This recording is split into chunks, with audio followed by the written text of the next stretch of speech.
చూడండి ఇక్కడ operon concept అనేది స్టార్ట్ అవుతుంది.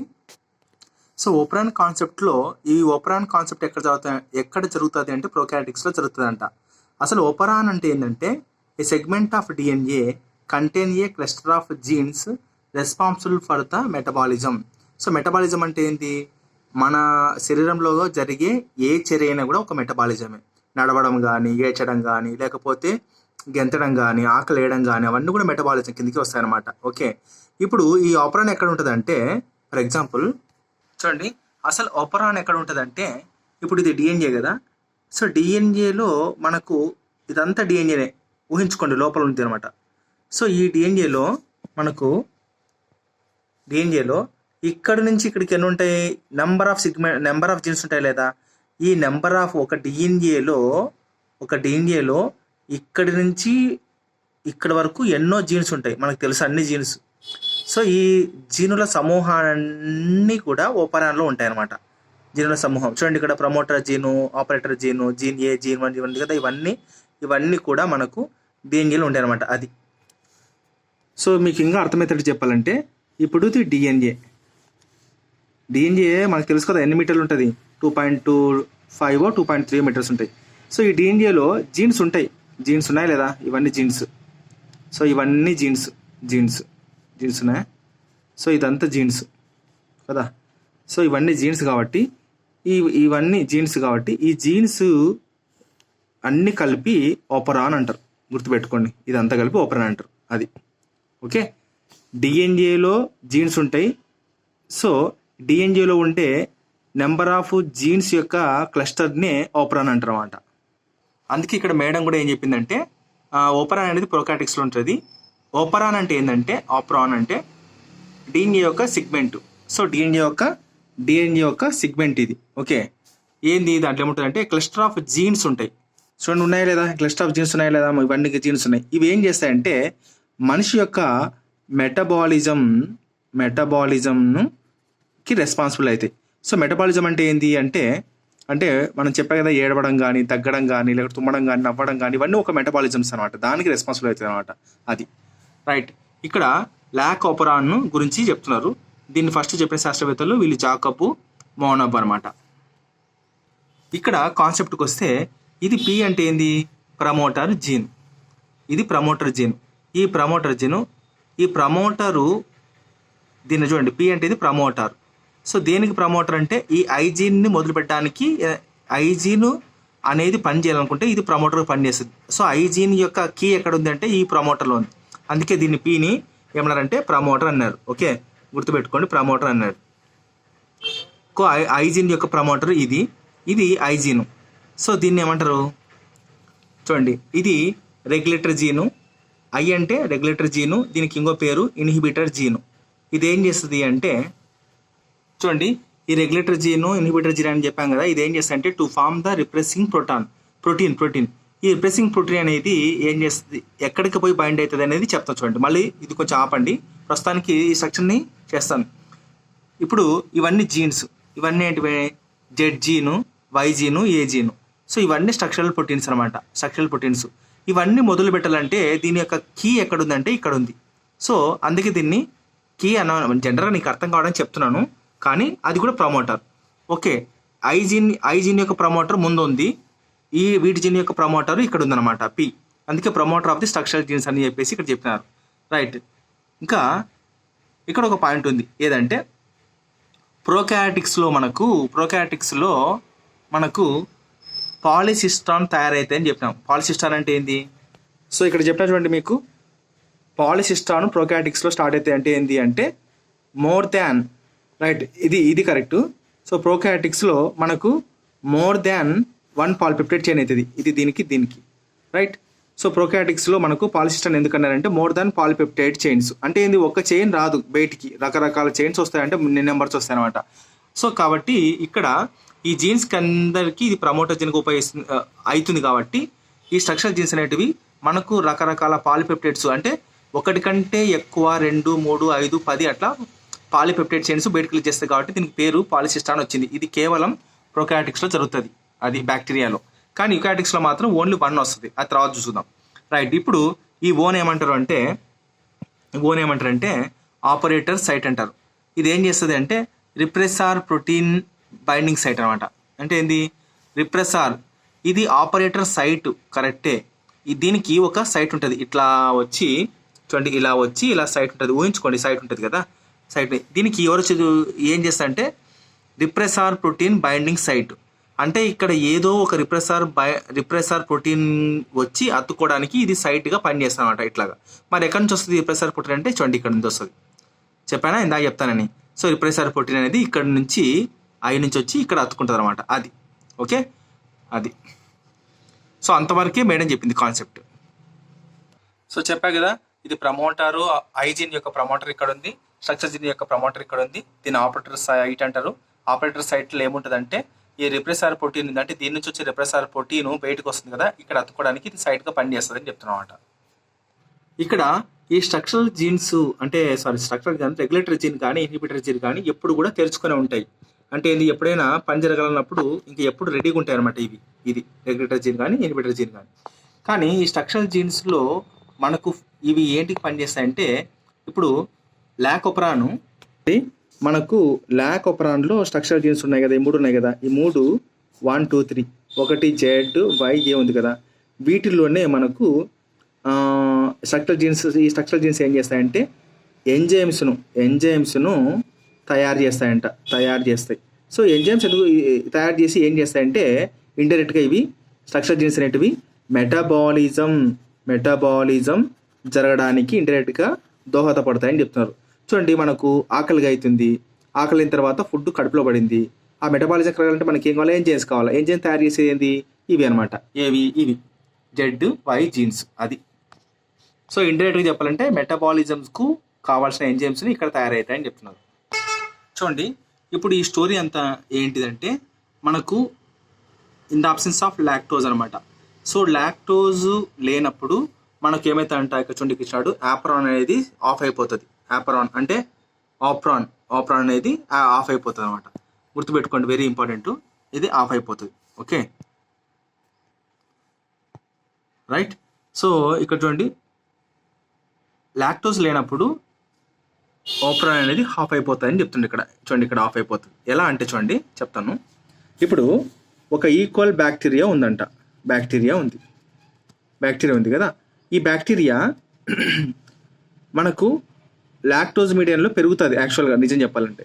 కానీ లాక్టోజ్ మీడియం లేకపోతే, అంటే ఈ ఈక్వల్ బ్యాక్టీరియా అనేది లాక్టోజ్ మీడియంలో పెరిగినప్పుడు ఈ లాక్టోజ్ని తనలోకి తీసుకొని తన ఎదుగుదలకు ఉపయోగించుకుంటుంది. కానీ ఇక్కడ ఏమంటున్నాడంటే మనకు 2 కేసులు చెప్తున్నాడు, ఆబ్సెన్స్ ఆఫ్ లాక్టోజ్, తర్వాత వచ్చేసి ప్రజెన్స్ ఆఫ్ లాక్టోజ్. ఇది ఏమవుతుంది, ఆబ్సెన్స్ ఆఫ్ లాక్టోజ్ అంటే ఆప్రాన్ అనేది హాఫ్ అయిపోతుంది, ఇది పనిచేయదు అనమాట, ఇక్కడ హాఫ్ అయిపోతుంది. ఇది ఏమవుతుందంటే ఆన్ అవుతుంది ఆప్రాన్. ఓకే, ఆప్రాన్ అనేది హాఫ్ అయిపోతుంది, రైట్, ఆన్ అయిపోతుంది ఇక్కడ. ఎప్పుడు ఈకోలై బ్యాక్టీరియా లాక్టోజ్ను తన లోపలికి తీసుకొని తిన్నప్పుడు చూద్దాం, అది కథ అంతా చెప్తాం. ఫస్ట్ ఇది చేద్దాం. ఈ 2 చెప్పే ముందర ఒక చెప్తాను.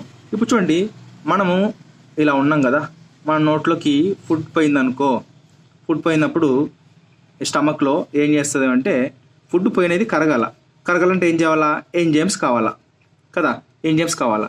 అంటే లోపలికి పోయిన ఫుడ్ అలా ఉండిపోతే మనకు కరెక్ట్ కాదు, ఇది డైజెస్ట్ అవ్వాలా, మళ్ళీ తీసుకోవాలా. సో ఇట్లాగే ఈకోలై బ్యాక్టీరియా అనేది లోపలికి లాక్టోజ్ తీసుకున్నప్పుడు ఖచ్చితంగా దీనికి కరిగించాలంటే ఏం చేయాలా, ఎంజైమ్స్ కావాలా. ఆ ఎంజైమ్స్ ఎక్కడ వస్తాయో నేను తర్వాత చెప్తాను లాస్ట్కి. ఓకే, ఈ దీంట్లో వస్తాయి ఎంజైమ్స్ అనేటివి, ప్రస్తుతానికి చూద్దాం. సో అందుకే అన్నాం కదా, మనం ఆప్రాన్ కాన్సెప్ట్ కేవలం మెటబాలిజం మీద చెప్తుంటుంది కాన్సెప్ట్ అనమాట. అంటే మెటబాలిజంకి కావాల్సిన ఎంజైమ్స్ను రిలీజ్ చేసేది ఆప్రాన్ కాన్సెప్ట్ అనమాట, ఆప్రాన్ కాన్సెప్ట్. రైట్, చూడండి, ఈకోలై బ్యాక్టీరియా అనేది లాక్టోజ్ మీడియంలో లేని దాంట్లో పెరుగుతుంది అనుకుందాం. పెరుగుతున్నప్పుడు ఇది లోపలికి లాక్టోజ్ని తీసుకోదు. బాగా గుర్తుంది కదా. ఇది ఫస్ట్ కాన్సెప్ట్. చూడండి, ఇన్ ద అబ్సెన్స్ ఆఫ్ లాక్టోజ్లో ఆప్రాన్ అనేది హాఫ్ అయిపోతుంది, అంటే ఎటువంటి ఎంజైమ్స్ను రిలీజ్ చేయదు, అంతే కదా. ఇప్పుడు ఇది తిననప్పుడు ఎంజైమ్స్ ఎందుకు, ఇది తినలేదు కాబట్టి ఎంజైమ్స్ రిలీజ్ కాలేదు. ఎందుకు ఎంజైమ్స్ రిలీజ్ కావాలా? తన లోపల లాక్టోజ్ వెళ్ళిన దానికి ఈ ఎంజైమ్స్ పోయి డైజెస్ట్ చేస్తాయి. ఇక్కడ తినలేదు, ఎంజైమ్స్ పుట్టలేదు కాబట్టి ఇక్కడ ఆఫ్రాన్ అనేది ఆఫ్ అయిపోయింది అని చెప్తున్నమాట. ఆఫ్రాన్ ఆఫ్ అయిపోయింది కదా, ఆఫ్ అయిపోయింది. ఈ స్టోరీ చూడండి, ఇక్కడ చెప్తాను మీకు. ఇక్కడ మేడం చెప్పింది ఏదంటే ఇది ప్రమోటర్ జీన్ కదా, ఇది ప్రమోటర్ జీన్, రైట్? ఇది ప్రమోటర్ జీన్, రైట్? ఇది ప్రమోటర్ జీన్, ఇది రెగ్యులేటర్ జీను, ఇన్హిబిటర్ జీను. ఇది ఎప్పుడు ఓపెన్ ఉంటుంది అంటే ఏంది? ఓపెన్ అంటే అర్థం ఏంది? ఎప్పుడు చూసినా రిప్రెసర్ ఎంఆర్ఎన్ఏ నుంచి రిప్రెసర్ ప్రోటీన్ని రిలీజ్ చేస్తూనే ఉంటుంది. దీని పని అది చేస్తూనే ఉంటుంది అనమాట, చేస్తూనే ఉంది. ఓకే, ఎప్పుడైతే ఈకోలై బ్యాక్టీరియా అనేది లాక్టోజ్ మీడియం లేని దాంట్లో ఉందనుకో, అప్పుడు ఏమవుతాయంటే సర్వసాధారణంగా ఈకోలై బ్యాక్టీరియాలో ఉండే డిఎన్ఏలో అంటే ఒక సెగ్మెంట్ కదా, ఇదంతా సెగ్మెంట్ అంటే నెంబర్ ఆఫ్ జీన్స్ ఉంటాయి కదా, అది ఉంటాయి కదా. ఇది దాన్ని చేసే పని చేస్తూ ఉంటుంది. సో చేస్తూ ఉన్నప్పుడు అంటే ఇది రొటీన్గా చేసే పనే, రైట్? మనం ఎలాగైతే అన్నం తింటామో అట్లాగనమాట. ఎలాగైతే మనకు మోషన్స్ ఎలా వస్తామో అట్లా న్యాచురల్ జరుగుతుంటుంది. ఇది మీడియంలో ఉన్నా లేకపోయినా ఇది జీన్ చేయాల్సిన పని చేస్తూనే ఉంటుంది అనమాట. అట్లా సాధారణంగా దీన్ని చేసే పని రిప్రెసర్ ఎంఆర్ఎన్ఏ తయారు చేసి రిప్రెసర్ ప్రోటీన్ అనేది రిలీజ్ అవుతుంటుంది. సో రిలీజ్ అవుతున్నప్పుడు చూడండి, ఇక్కడ ఇది ఎప్పుడు ఎలా ఉంటుంది? యాక్టివ్ స్టేట్లో ఉంటుంది, అంతే కదా, మరి యాక్టివే కదా. దీని పని అబ్బా లాక్టోజ్ మీడియంలో ఉన్నా లేకపోయినా ఈ జీన్ మాత్రం ఎప్పుడు కూడా రిప్రెసర్ ఎంఆర్ఎన్ఏ నుంచి రిప్రెసర్ ప్రోటీన్ తయారు చేసేది యాక్టివ్లో ఉంటుంది. ఇది ఏం చేస్తుందంట అంటే పోయి ఇక్కడ ఆపరేటర్ జీన్లోకి అతుక్కుంటుందంట. సో అతుక్కున్నప్పుడు ఏమవుతుంది అంటే చూడండి, ఇక్కడి నుంచి వచ్చిన రెప్రెసర్ ప్రోటీను ఇక్కడికి వెళ్ళి అతుక్కుంటుంది. అంటే అతుక్కున్నప్పుడు ఇది ఏంటంటే ఇండైరెక్ట్గా మనకు ఏదో ఒక దాన్ని అడ్డు చెబుతున్నట్టు. ఇదేంది? దీన్ని ఏమంటారు అంటే ఇక్కడ ఆపరేషన్ కదా, ఆపరేటర్ సెంటర్ దగ్గర ఇది అతుక్కుంటుంది. సో ఇది అతుక్కోవడం వల్ల ఏమవుతుందంటే మనకు ఈ స్ట్రక్చరల్ జీన్స్ అనేటివి స్టార్ట్ అవ్వాలంటే ఏం చెప్పినాము? ఇక్కడ ఉండే ప్రమోటర్ అనేది యాక్టివేషన్ అవ్వాలి. ఇది యాక్టివేషన్ కావాలంటే ఏంటంటే ఎప్పుడు కూడా ఆర్ఎన్ఏ చూడండి, ఆర్ఎన్ఏ పాలిమరేజ్ అని ఒకటి వచ్చి ఇక్కడ ఫర్ ఎగ్జాంపుల్ ఇలా ఉంటుంది, ఇలా వచ్చి ఇక్కడ అతుక్కోవాలి. అతుక్కున్నప్పుడు ఇది ఏమవుతుందంటే ఆపరేటర్ అనేది యాక్టివేట్ అయిపోయి స్ట్రక్చరల్ జీన్లో Z gene, Y gene, A gene అనేది ఏం చేస్తాయంటే ఎంజైమ్స్ రిలీజ్ చేస్తుంది. ఇది ఒక ఎంజైమ్ ఇది చేస్తుంది. కానీ ఈ రిప్రెసర్ ప్రోటీన్ పోయి ఉండడం వలన ఏమైందంటే ఇక్కడ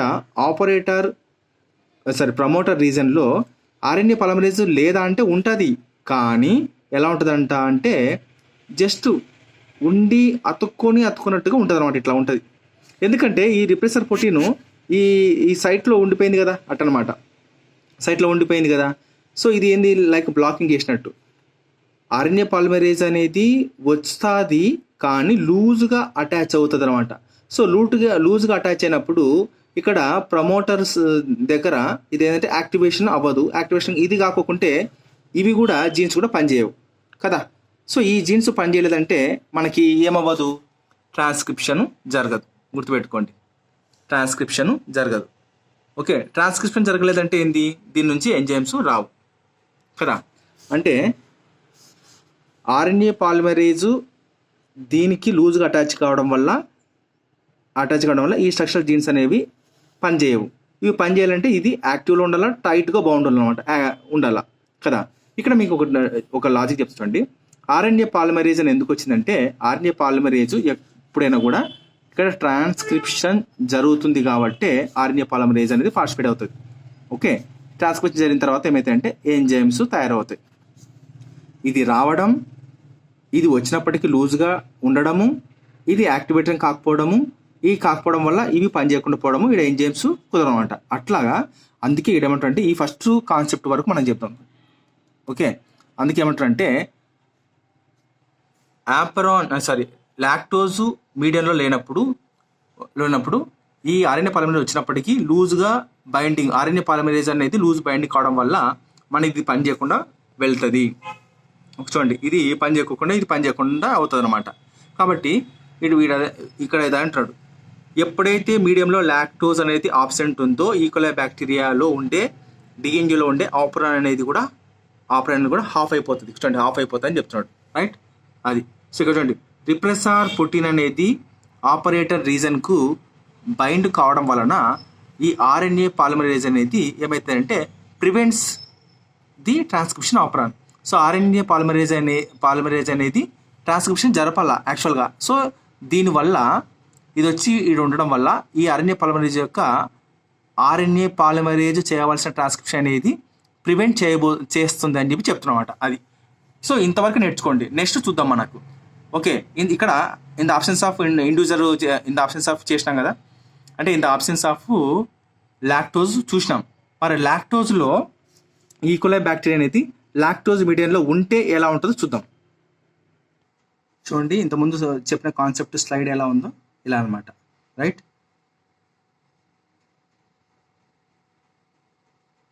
ఇలా ఉంది. సో లాక్టోజ్ ఆబ్సెన్స్ అయినప్పుడు ఆపరాన్ అనేది హాఫ్ అయిపోతుంది. సో ఆఫ్ అయిపోతే ఎంజైమ్స్ రావు అట్లా. నెక్స్ట్ చూడండి, మనకు lactose in the presence of లాక్టోజ్లో ఆఫరాన్ అనేది ఆన్ అవుతుందని చెప్తాడు. చూడండి, ఇప్పుడు ఇది అర్థం కావాలంటే నీకు ఇంకో చిప్స్ చెప్తాను. ఇప్పుడు ఇదే ఈకోలై బ్యాక్టీరియా లాక్టోజ్ మీడియంలో పెరుగుతుంది. అంటే లాక్టోజ్ ఉన్న మీడియంలో పెట్టినామనుకో, ఇది ఏం చేస్తుంది, లాక్టోజ్ను తనలోకి తీసుకుంటుంది, తింటుంది కదా. ఎందుకు అది లాక్టోజ్ బ్యాక్టీరియా కూడా ఒక జీవే కదా, మరి బతకాలన్నప్పుడు లాక్టోజ్ తినాలి. మనం అన్నం తిన్నట్టు అది తింటుంది కదా. సో తిన్నప్పుడు ఏమవుతాయంటే చూడండి, ఇప్పుడు వీటి వరకు గుర్తుపెట్టుకోండి. ఇప్పుడు కాన్సెప్ట్ చెప్తాను, రైట్? చూడండి, సో మీడియంలో లాకోప్రాన్ మీడియంలో అది ఉంది, ఈకోలై బ్యాక్టీరియా ఉంది. బ్యాక్టీరియా ఉన్నప్పుడు ఈ లాక్టోజ్ను తనలోకి తీసుకోయింది. వాటి వరకు కాన్సెప్ట్ అయిపోయింది. ఇప్పుడు చూడండి, ఇప్పుడు మనకు తెలుసు, మనకు ఈకోలై బ్యాక్టీరియాలో డిఎన్ఏ ఉంటుంది కదా, డిఎన్ఏ ఉంటుంది, ఇట్లా ఉంటుంది. డిఎన్ఏ ఉంటే ఇప్పుడు దీని మీద నెంబర్ ఆఫ్ జీన్స్ ఉంటాయి డిఎన్ఏలో. ఈ భాగాన్ని నెంబర్ ఆఫ్ జీన్స్ ఉండే భాగాన్ని ఆపరాన్ ఉంటుంది అని చెప్పేసి దీన్ని ఆపరాన్ అంటారని చెప్పి మనకు తెలుసు కదా. ఇప్పుడు దీన్ని ఇక్కడ ఊహించుకున్నాం కదా.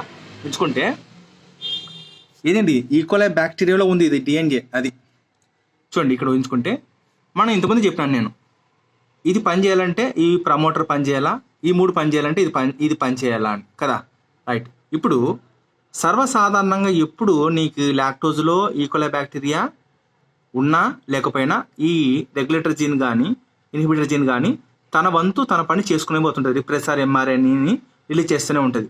సో రిప్రెసర్ ఎంఆర్ఎన్ఏ నుంచి ఇది ఏంటంటే రిప్రెసర్ ప్రోటీన్ రిలీజ్ చేస్తుంది కదా. సో రిప్రెసర్ ప్రోటీన్ రిలీజ్ చేస్తుంది. ఇక్కడ ఒక ట్విస్ట్ ఉంది చూడండి, మనకు అంత అర్థమవుతుంది కానీ ఈ ట్విస్ట్ మాత్రం చాలా ఇంపార్టెంట్. ఇది ఏంటంటే ఇది ఎప్పుడు చేసే విధంగా రిప్రెసర్ ఎంఆర్ఎన్ఏని రిలీజ్ చేస్తుంది అనమాట. చూడండి, ఇక్కడ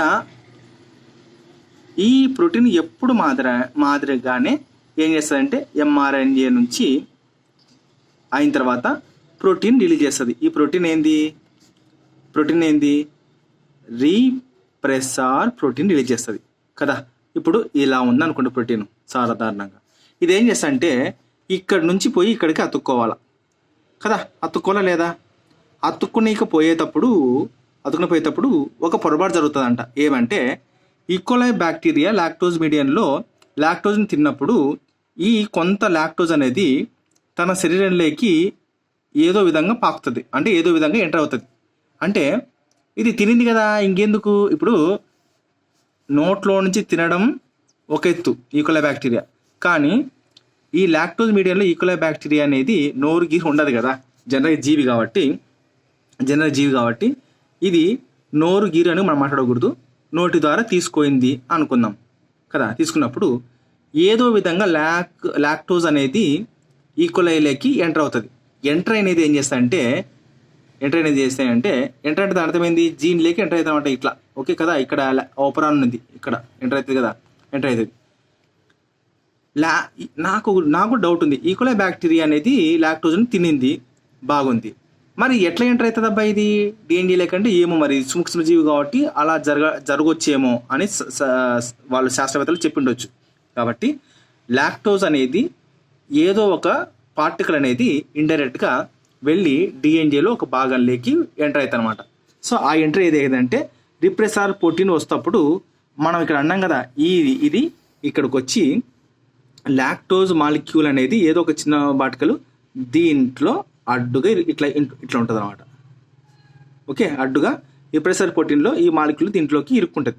ఇరుక్కున్నప్పుడు ఇది పోయి ఈడ అతుక్కోవాలా, కానీ దీని స్ట్రక్చర్ మారిపోయిందా లేదా?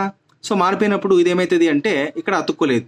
సో అతుక్కోలేదు కాబట్టి ఇక్కడ ఎప్పటి నుంచో రెడీగా ఆర్ఎన్ఏ పాలిమరేజు ఉంటుంది కదా, ఇది ఉండింటుంది. ఇది ఏం చేస్తుంది అంటే టైట్గా అతుక్కుంటుంది, ఇంకా దీనికి టైట్గా. ఓకే, టైట్గా అతుక్కుంటుంది. సో ఎప్పుడైతే టైట్గా అతుక్కోయిందో ఈ స్ట్రక్చర్ తీసి వెంటనే యాక్టివేట్ అయిపోతాయి.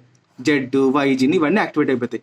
ఎప్పుడైతే ఇవి యాక్టివేట్ అయినాయో దీని నుంచి ఒక ఎంజైమ్ వస్తుంది, అదే బీటా గలక్టేజ్ ఎంజైము, ఇదేమో పెర్మినేజ్ ఎంజైము, ఇదేమో ట్రాన్స్ అడక్టేజ్ ఎంజైమ్ అట్టనమాట. అంటే ఈ ఎంజైమ్ కంటే ముందు ఏం చేస్తా అంటే లాక్ ఎంఆర్ఎన్ఏ వస్తుంది, మనకు తెలుసు. ఇప్పుడు ఈ జీన్స్ నేను ఫాస్ట్ చెప్పాలని చెప్పినాను.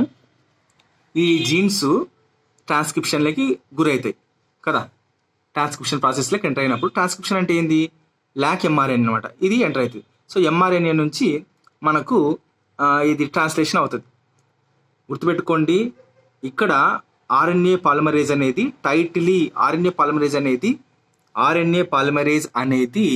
టైట్గా బౌండ్ కావడం వల్ల మనకు ఎందుకు బౌండ్ అయింది, ఇది వచ్చి ఇది లాక్టోజ్ మాలిక్యూల్ రెప్రెసర్ ప్రోటీన్కు ఒక ఇండ్యూజర్గా వచ్చేసి అడ్డు అయింది, స్ట్రక్చర్ మారిపోయింది కాబట్టి ఇది వచ్చి అతుక్కోలేదు. అప్పుడు ఇది టైట్గా అయిందనమాట. అప్పుడు వెంటనే యాక్టివేట్ అయినాయి. సో యాక్టివేట్ అయినప్పుడు ట్రాన్స్క్రిప్షన్ జరుగుతుంది. ఆర్ఎన్ఏ పాలిమరేజ్ టైట్గా బాండ్ కావడం వల్లనే ట్రాన్స్క్రిప్షన్ జరుగుతుంది. ట్రాన్స్క్రిప్షన్ అంటే ఏంటంటే లాక్ ఎంఆర్ఎన్ఏ ఫామ్ అయింది. లాక్ ఎంఆర్ఎన్ఏ ఫామ్ అయిందంటే ఏంది, ప్రోటీన్స్ ఫామ్ అవుతాయని అర్థం కదా, అట్లా. సో ఇప్పుడు లాక్ ఎంఆర్ఎన్ఏ నుంచి మనకు ఎంజైమ్స్ రిలీజ్ అవుతుంది, గుర్తుపెట్టుకోండి. ఇది ఓకే, బీటా గ్యాలక్టేజు, ఇది పర్మియేజు, ఇది ట్రాన్సెక్టేజ్ అనమాట. సో మీకు ఇక్కడ డౌట్ వచ్చిందా, మరి ఈ ఎంజైమ్స్ వచ్చినాయి మేమేం చేయాలా, మాకు ఈ ఊకే పనిలాగా చెప్తున్నాం కాన్సెప్ట్ అనుకోవచ్చు కదా. ఈ ఎంజైమ్స్ ఏం చేస్తాయంటే, ఈకోలై బ్యాక్టీరియా ఉంది కదా, ఈకోలై బ్యాక్టీరియా ఇంతకుముందు చెప్పినాను ఇక్కడ చెప్పినా చూడండి. ఈకోలై బ్యాక్టీరియా అనేది లాక్టోజ్ మీడియాను లోపలికి తీసుకున్నప్పుడు, అంటే ఇట్లా తీసుకున్నప్పుడు లోపల లాక్టోజ్ ఉంటుంది కదా, ఈ లాక్టోజ్ కరగాలంటే ఏం కావాలా, ఎంజైమ్స్ కావాలా. ఆ ఎంజైమ్స్ ఎక్కడి నుంచి వస్తాయంటే లాక్ ఆపరాన్ అనేది ఆన్ అయినప్పుడు పుట్టిన ఎంజైమ్స్ అనేటివి 3 వస్తాయి. ఇవి పోయి ఏం చేస్తాయంటే ఎంజైమ్స్ను ఈ ఎంజైమ్స్ అనేటివి లాక్టోజ్ని కరిగిస్తాయి.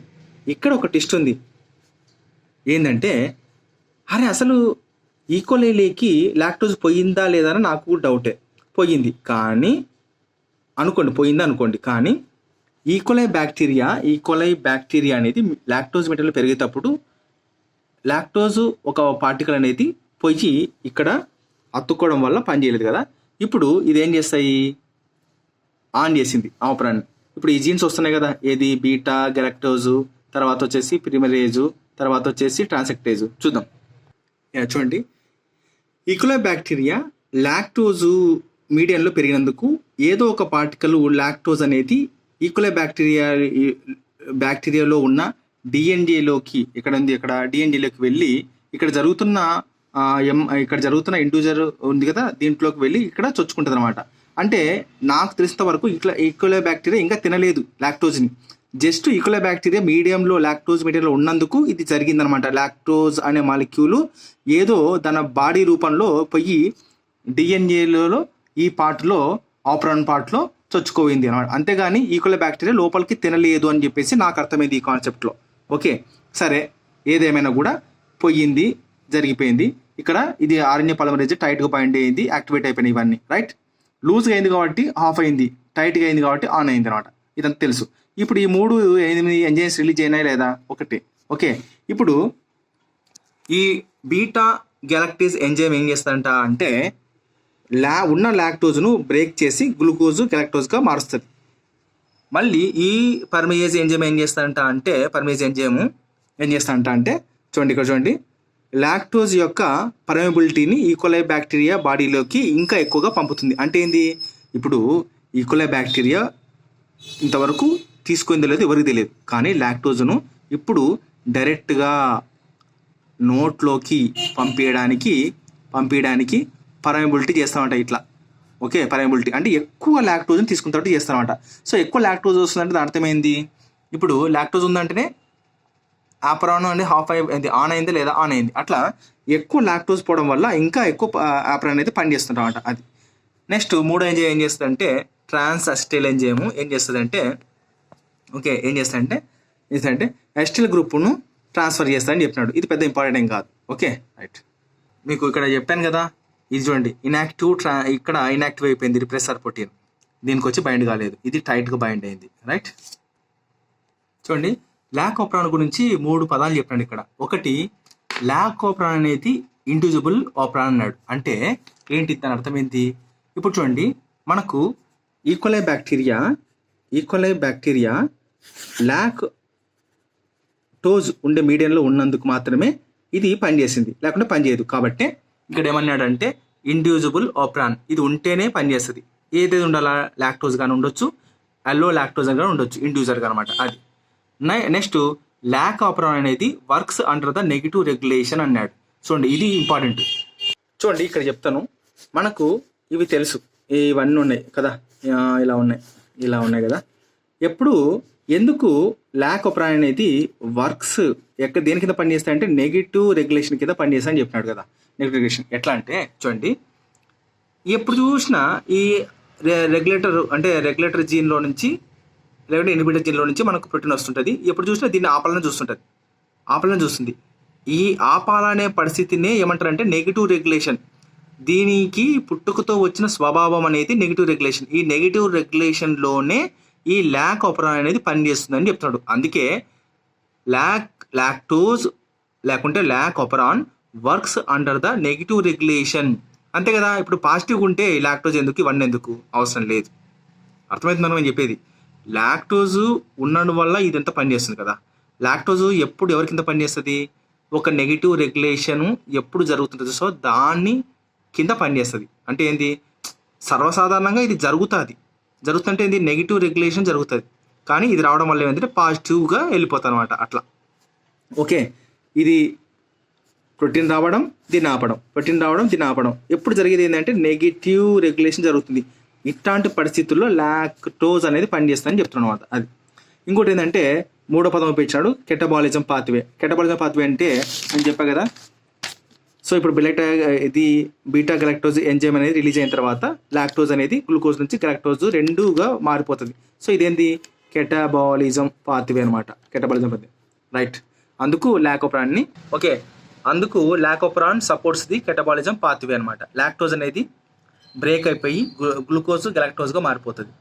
సో అర్థమైంది అనుకుంటా. ఇది నెగిటివ్ రెగ్యులేషన్ ఎందుకు అయిందో, నెగిటివ్ రెగ్యులేషన్ కిందనే పనిచేస్తుంది. పాపం ఇదేమో పాజిటివ్ చేయాలని చూస్తుంది, కానీ చేసేది మాత్రం నెగిటివ్ రెగ్యులేషన్ కింద చేస్తుంది. ఇక్కడ మేడం ఒక పాయింట్ చెప్తుందంటే, so low amount of expression of operon is always there అంటున్నారు. అంటే ఏంది, low amount of expression of operon is always there అంటున్నారు. అంటే ఏంటంటే ఇప్పుడు ఈకోలై అనేది లాక్టోజ్ మీడియంలో పెరగలేదు అని మనం ఫస్ట్ చెప్పుకున్నాం.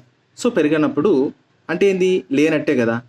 లేనట్టు అంటే కంప్లీట్గా మనకేం కాల, ఇది హాఫ్ అయిపోవాలా ఆప్రాన్ కదా. హాఫ్ కాదు, హాఫ్ అయినప్పటికీ కూడా ఎంతో కొంత అనేది లో అమౌంట్ ఆఫ్ ఎక్స్ప్రెషన్ అనేది ఇక్కడ ఈ జీన్స్లో జరుగుతుంది, ఆప్రాన్ జీన్స్లో జరుగుతుంది. ఎప్పుడు లాక్టోజ్ లేనప్పటికీ అని చెప్తున్నాడు. చూడండి, ఇప్పుడు ఈకోలైకి పర్మిబిలిటీ అనేది అంటే లోపలికి సెల్స్ చొచ్చుకొని ఇండైరెక్ట్గా ఏదో రూపంలో పోన స్వభావం లేనప్పుడు మనకు ఆ లాక్టోజ్ ఉన్నప్పుడు ఎలా వెళ్తుంది, లోపలికి వెళ్ళదు కదా. కాబట్టి దీనికి ఏదో పర్మిబిలిటీ ఉందన్నమాట ఈకోలైకి, అట్లా అనమాట. కాబట్టి లాక్టోజ్ లేనప్పుడు కూడా మనకేం జరుగుతుందంట అంటే లో amount of expression of apron అనేది ఈజ్ ఆల్వేస్ దేర్. ఎంతో కొంత అనేది జరుగుతుంది అని చెప్తున్నమాట. ఎంతో కొంత అంటే ఏంది, ఇక్కడ లూజ్గా టైట్ అయినప్పటికీ వచ్చినప్పుడు కూడా ఎంతో కొంత భాగం పని జరుగుతుంది అని చెప్తున్నమాట. అంతే. అది మనకు ఎగ్జామ్ అడగవచ్చు, low amount of expression of operon is always there అంటే ఎస్ జరుగుతుంది. అంతేగాని లాక్టోజ్ లేదు కదా అని చెప్పేసి కంప్లీట్గా హాఫ్ అయిపోదు, ఎంతో కొంత జరుగుతుంది అని చెప్తున్నమాట. అది లాక్టోజ్ ఉందనుకో ఇది ఎట్లా ఆనే, మనకి ఇది పెద్ద సంబంధం కాదు. లేనప్పుడు కూడా ఎంతో కొంత జరుగుతుంది, ఎక్స్ప్రెషన్ జరుగుతుంది అంటున్నాడు, అంటే పని జరుగుతుంది దీంట్లో అట్లా. సో ఇంతటితో ఆపరాన్ కాన్సెప్ట్ కంప్లీటెడ్. చూడండి ఇక్కడ ఇంతకుముందేమో మనకు ఎంజైమ్స్ ఇచ్చిన ప్రోటీన్స్. చూడండి proteins, all enzymes are proteins, all enzymes are proteins. Enzymes అన్ని ప్రోటీన్సే కాబట్టి ఇది ప్రోటీన్సే. కాబట్టి ట్రాన్స్క్రిప్షన్ నుంచి ఎంఆర్ఎన్ఏ ట్రాన్స్లేషన్ ప్రోటీన్స్ మారుతుంది లేదా అల్టిమేట్గా. ఎంజైమ్స్ ఇచ్చినామంటే మనం భయపడకూడదు. ఆల్ ఎంజైమ్స్ ఆర్ ప్రోటీన్స్ అని ఎందుకు ఇచ్చినా అంటే ఇది ఇప్పుడు అర్థమైందా. చూడండి ఇది బాగా మీరు గమనిస్తే అర్థమవుతుంది. రైట్.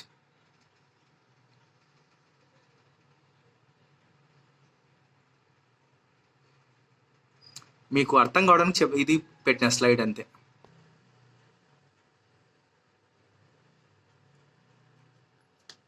ఇది ఆప్షన్స్లో ఉన్నప్పుడు, ఇది ప్రజెంట్లో ఉన్నప్పుడు లాక్టోజ్ అట్లా.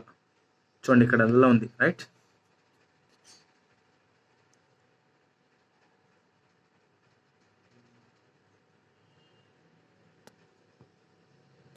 రైట్, ఇప్పుడు కంప్లీట్ అయిపోయింది టాపిక్ మొత్తం. Lac operon chapter topic complete అయిపోయింది.